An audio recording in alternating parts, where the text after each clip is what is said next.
Peter criticism Sunday reading the usual CGTN. Now, let's read Pepe Escobar Telegram because it's well organized and there's a lot of interesting informations in a lot of different formats. Sí, pero fue mala que fue porque no es su hermana, ni de su familia, de nadie.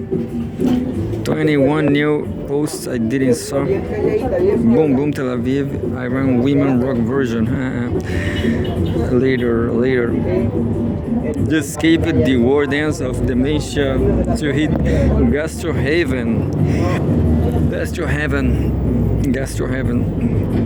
You can take the boy out of Xinjiang, but you can't take Xinjiang out of the boy. Great, Pepe. I have zero idea about cuisine. Actually, I'm struggling. I'm struggling to go to lunch. So my two podcasts on Friday back podcasts. Reasonable projections. Goldman Sachs does not believe any deal will be struck.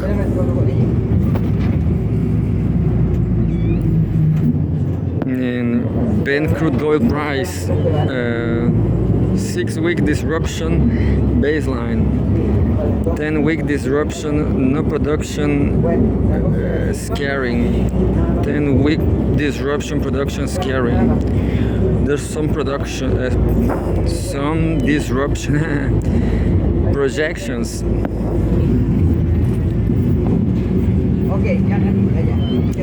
I don't know how to read the graph well. Maybe it's going to be 100, maybe it's going to be 80.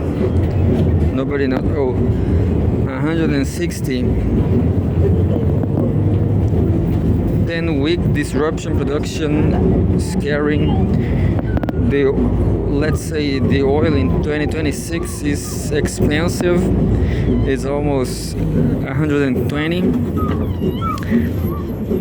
There's a Prince Sultan Air Base, an entry E3 Sentry AWACS has been destroyed.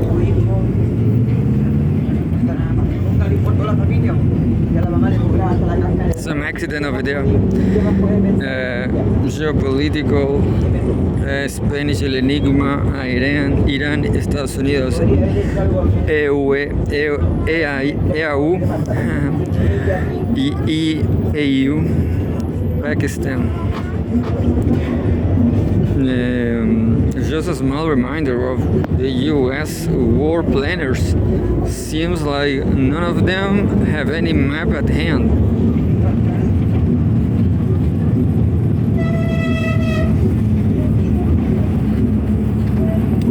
They are saying Vietnam War, 8 years, maximum troop level 543,000, 58,000 US troops killed, 153 wounded.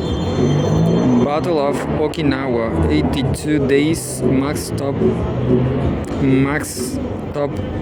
troop level 184,000, 12,500 US troops killed and 36,000 wounded. They are Pepe is comparing, well, the sizes. These sizes are interesting. Hormuz. Donald Trump wants to take Hormuz from Iran.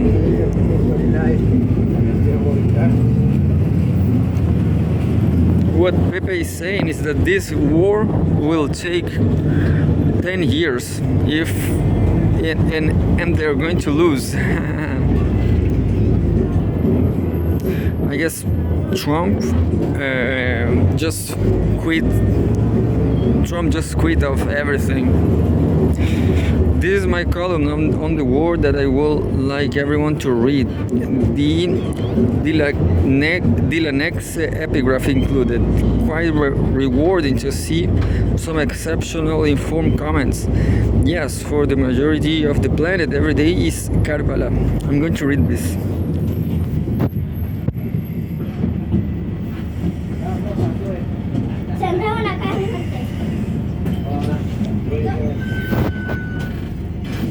Maybe I'm not will be able to read it all. Pepe Escobar, New World, busy being born, while yeah, I'm going to take from where I left. I'm going to try to read faster everything, but it's not so big. Yeah, let's run. The 15-point plan that Team Trump present to Iran is already DOA. It's an imposed capitulation, a surrender document disguised as negotiation. True. The non-planned plan imposing demands while begging for a 1-month ceasefire includes zero uranium enrichment on Iranian soil, full dismantlement of Natanz, Isfahan, and Fordow installations, all enriched uranium out of Iran. The missile program extremely restricted, no funding for Hezbollah, Ansarallah, and Iraqi militias. The Strait of Hormuz totally open. All that is in exchange for a vague quote-unquote canceling the threat of reimposing sanctions. The only realistic Iranian response to this accumulated wishful thinking might be Mr. Khorramshahr for showering this business card across selected targets, consistent with leveraging economic and military deterrence to dictate the real terms. And the real terms are harsh. Closure of all U.S. military bases in the Gulf, guarantee of no more wars, end of the war on Hezbollah, lifting of all sanctions, war damage reparations, a new order in the Strait of Hormuz, already in effect, collecting fees just like Egypt and Suez, missile program intact. Conclusion, the infernal escalation machine keeps rolling.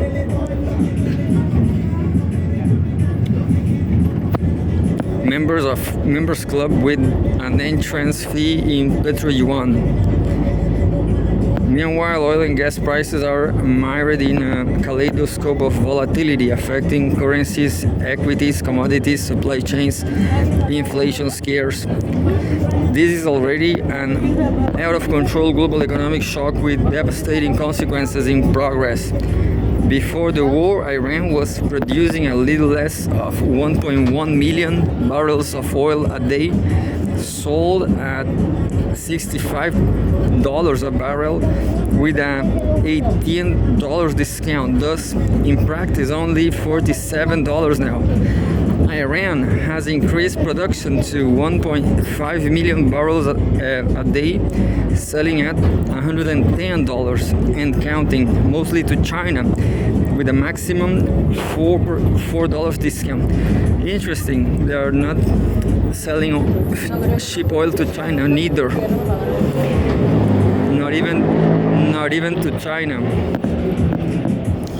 And that does not even include petrochemical sales on the up and up, and for an array of extra customers to round it all up.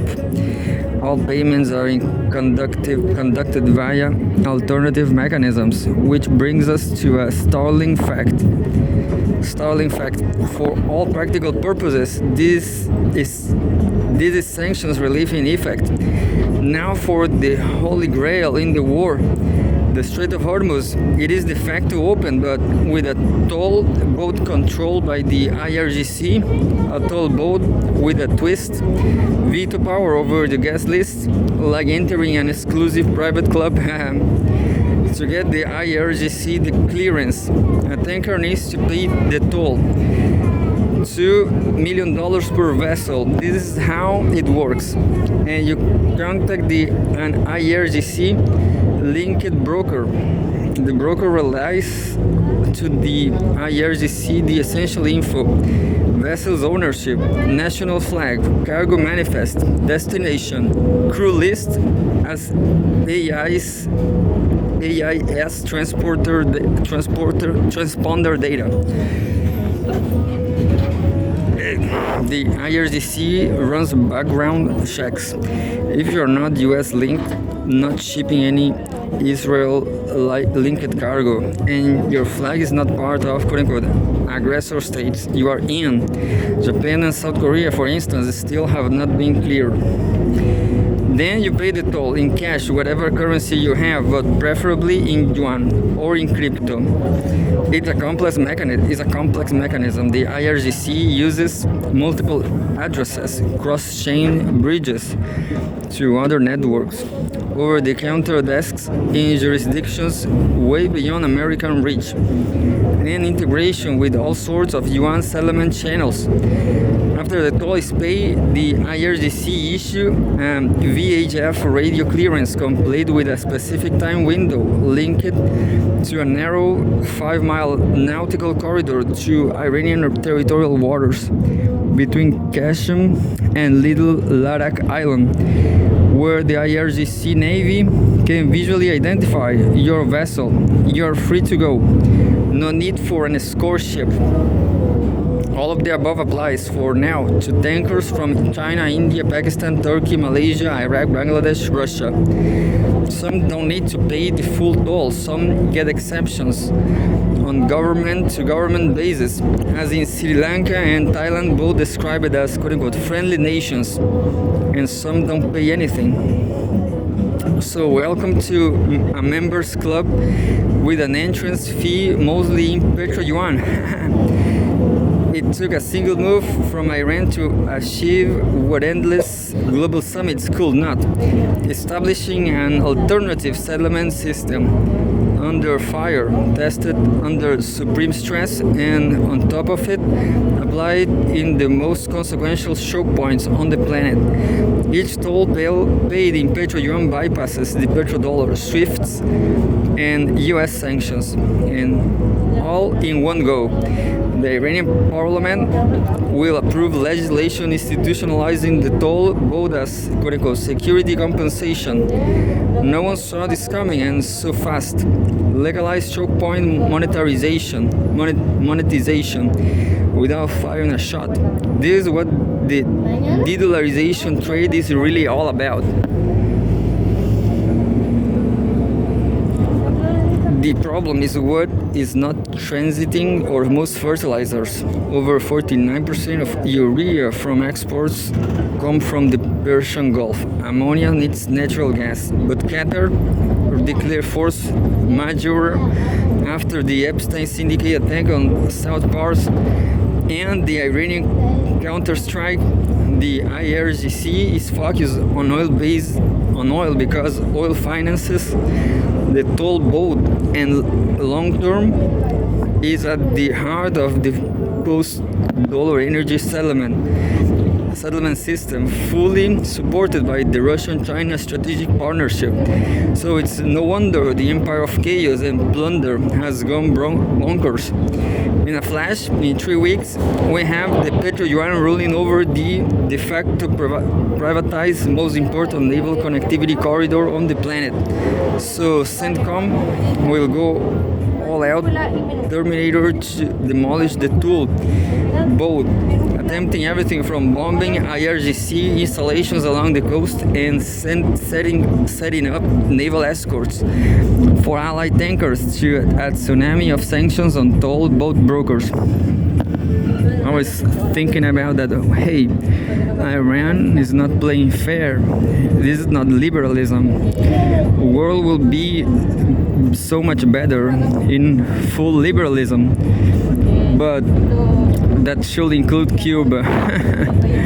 That should include Venezuela. So the United States is still the worst, because Cuba, there's no choke point in Cuba. There's a choke point in Panama, but that's it. I guess the oil in Chile came from Panama. And well, I guess the axis of resistance just only control the Strait of Hormuz and Yemen. I don't remember Yemen choke point. That's it. It's fair. That's what I'm saying. It's fair. In fact, Iran is our only hope. What CENTCOM cannot bomb is the precedent of the petro-yuan in effect. The whole global south is watching and doing the math. The whole demand that war is actually helping a new payment infrastructure to come to light. The war's financial dimension is even more crucial than the missile breakthroughs.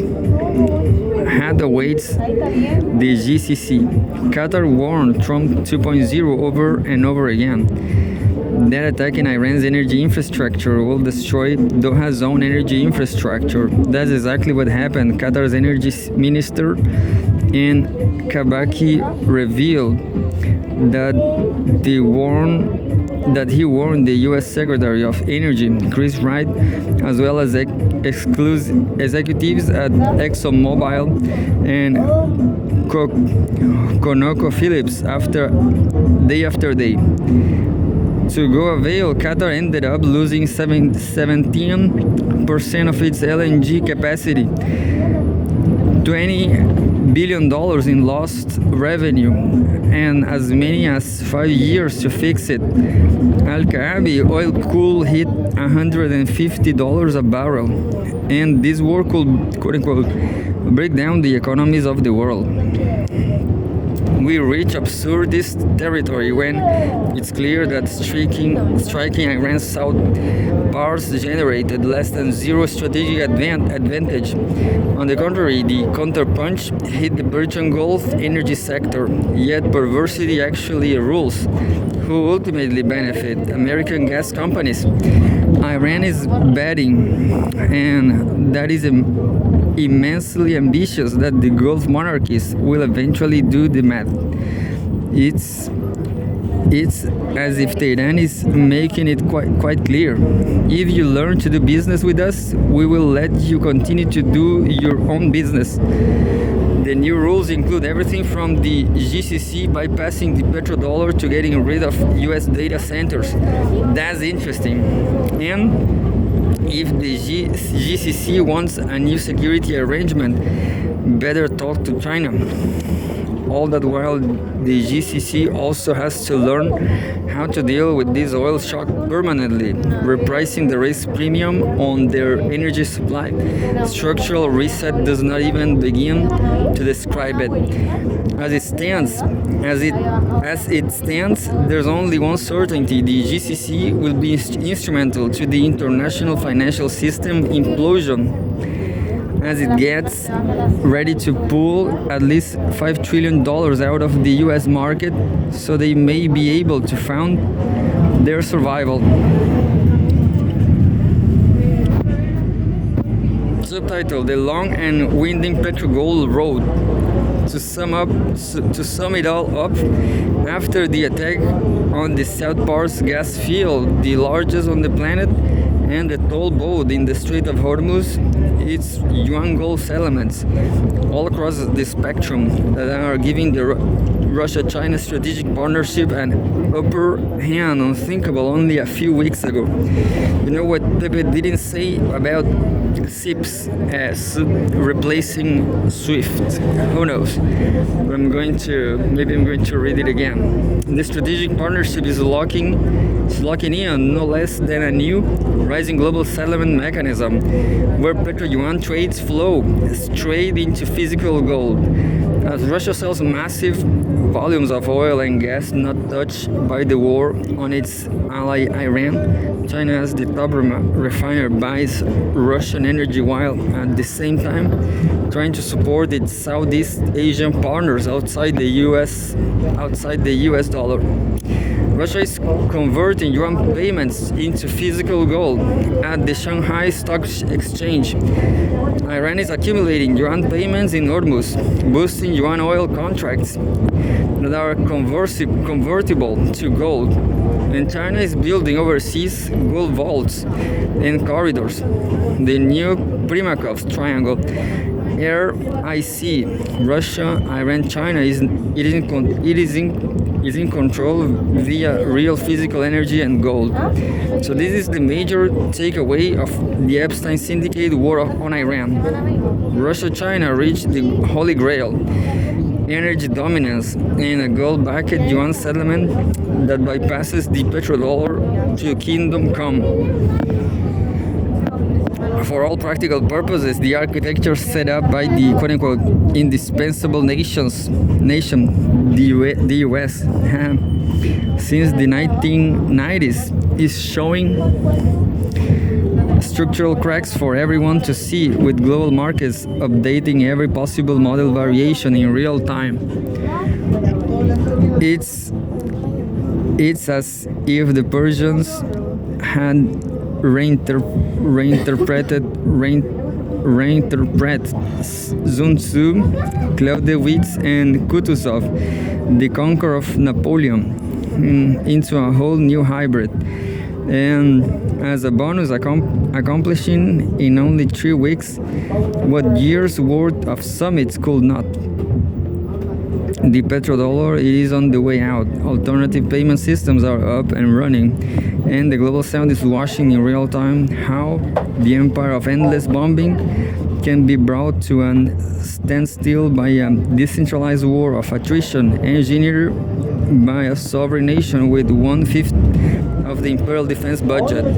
Multipolarity won't be born by suits reading papers in executive rooms. Multipolarity will be born in the battlefield, under fire, against all odds. And there's a lyric from Bob Dylan. Pointed threats they bluff with scorn. Suicide remarks are torn from the fool's gold mouthpiece to hollow horn.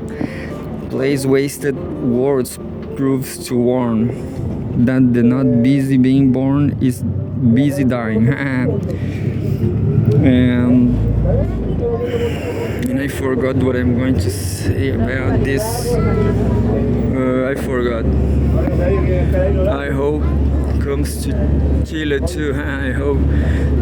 Well, but all my hopes are lost because our president is a fascist. Maybe Jose Antonio Caz will say stupid things about Iran